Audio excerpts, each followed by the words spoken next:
రాష్ట్రంలో శాంతి భద్రతలు కరువయ్యాయని ఆలేరు మాజీ ఎమ్మెల్యే గొంగడి సునీత అన్నారు. బీఆర్ఎస్ పార్టీ కార్యాలయంపై దాడి చేసిన ఎన్ఎస్యూఐ నాయకులపై చర్యలు తీసుకోవడంలో పోలీసులు విఫలమయ్యారని ఆమె ఆగ్రహం వ్యక్తం చేశారు. భువనగిరి ఎమ్మెల్యే కుమ్ము అనిల్ కుమార్ రెడ్డి ఈ దాడి ఖండించకుండా యువతను రెచ్చగొట్టే విధంగా మాట్లాడుతున్నారని, వారు పద్ధతి మార్చుకోవాలని తెలిపారు.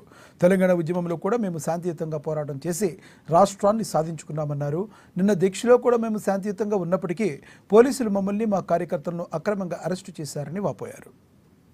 పరిశ్రమల వాళ్ళు భయపడేవాళ్ళు. ఒక 7-8 ఏళ్లుగా ఈ భువనగిరి శాంతియుత వాతావరణంలో ఉంది. మళ్ళీ మీరు అలాంటి భయాందోళనకు గురి చేసే ప్రయత్నమే చేస్తే ఇక్కడ ప్రజలు, ఇక్కడ బీఆర్ఎస్ పార్టీ కార్యకర్తలు కన్నెర వేస్తే అనిల్ కుమార్ రెడ్డి గారు మీకు కూడా ఇబ్బందికరమైనటువంటి పరిస్థితులు ఎదురైతాయి. ఇది మంచి పద్ధతి కాదు. మీ క్యాడర్కు చెప్పండి.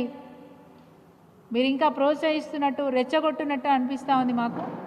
ఇది మంచి పద్ధతి కాదని చెప్పి అనిల్ కుమార్ రెడ్డి గారికి మేము వారిని కూడా హెచ్చరిస్తూ ఉన్నాం. ఇది సరైన పద్ధతి కాదు. శాంతి భద్రతలు నెలకొల్పే విధంగా మీ పాలన ఉండాలి.